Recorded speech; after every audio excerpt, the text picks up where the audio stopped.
Okay, so there she goes. Unfortunately, they will not do the reprogramming of the ECU. They're sending me to somebody else to do that for the upgraded tire size. But good thing is that person also does tunes, which is one of the things I'm going to have done to it as well to add that additional horsepower and train the transmission to stop searching for fourth and fifth and sixth gear constantly. Anyway, we'll update you soon. Hello, and welcome to Midlife Crisis. My name is Aaron, and I invite you to follow along with me and my son Austin on our journey as we build out a few camper vans and customize a new Toyota Tacoma into a beast. Then later in the year, we'll head out to Southeast Asia to ride a couple of adventure bikes through multiple countries, sharing the amazing experience with our viewers and ending our tour in Thailand. There, we will decide what to do next. Maybe buy a sailboat and sail around the world. Who knows? So please hit subscribe and follow us on this adventure. Hey guys, so we got the four-wheel alignment done. They wouldn't let me change the oil because I'm only at 5,000 miles. They recommend that I do it at 10. Fine. And they can't do the ECU reprogramming. They're sending me to somebody else. But that someone else also does digital tuning. So we might get it tuned. And just got an update today. The gears are on their way. Finally, they've come in. So we'll get to that video pretty soon. All right, we'll get right back with you when we put our socks and shoes on. Okay, so we're here at the shop at Discount Tire. They got her in the shop. They're bringing out the wheels and tires. I don't know if I should tell you or make you wait. But there she is on the stack. Well, it's just me, obviously, but hello, there she is. So they haven't taken the tires off yet, but we're gonna do a test fit on it to make sure the size that I picked actually fits. So this should be interesting. All right, there it is. Look at that monster. Big old tire. We're hoping it's gonna fit. So here's what we went with. The Toyota Open Country AT3 305 7017. These are a 10-ply tire.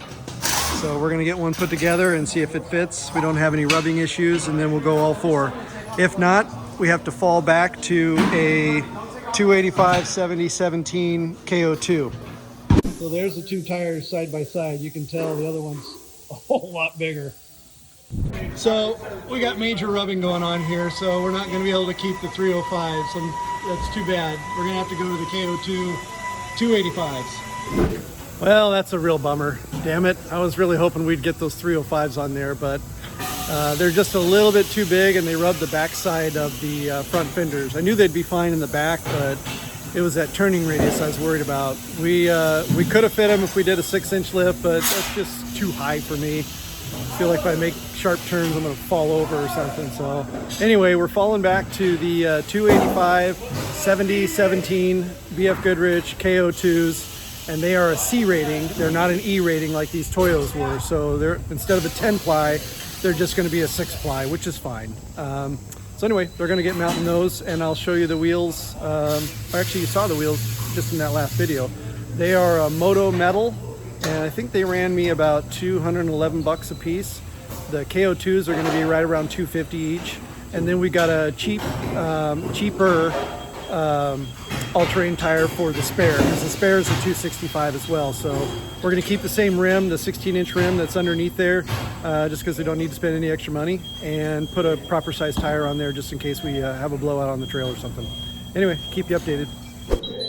So he's just pulling out the TPS gauges that register the tire pressure for the vehicle, and we're putting them in the new wheels and tires. Here's the rims.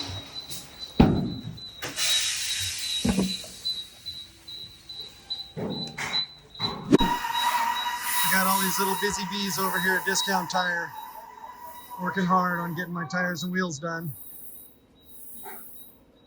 They're a great place to get your tires and wheels. If you have one near you, they will match or beat any price on any tire or wheel you can find online. So whatever you find, just take a screenshot of it, show it to them, and they'll beat it by 10 bucks. Okay guys, now that we've got the lift kit done, the new wheels and tires put on, let's take a final measurement and see what we ended up with. If you remember, We had 35 inches in the front, and we had 36.5 inches in the back. So now, from the same location, right in the middle of the hub, we have 39 inches. So that's a 4-inch increase. And we have 41 inches in the back. So we went up 4.5 in the back. Is that right? 41? It's actually a little bit less than 41. Let's call it 3/4. So yeah, that's a lot. So about 4 to 4.5 inch lift, depending on which end you're measuring. The back does look a little higher, but that's okay. We're going to put a bunch of weight in it, so it's coming back down. So that wraps up the lift and wheels and tires. I don't know where we're going to put this segment at, but you'll see it when we do, I guess. I don't know. We're retarded.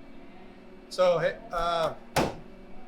so anyway, that wraps up the wheels and tires and lift kit, and we got about a 4 to 4.25 inch lift, front and back. Make sure to subscribe, like. We got lots more stuff coming on. We just got a bunch of boxes in. They're super heavy, so we're going to be installing all that stuff on here as well. Hang in there with us, subscribe, hit the bell, and constructive comments are always appreciated. Thanks.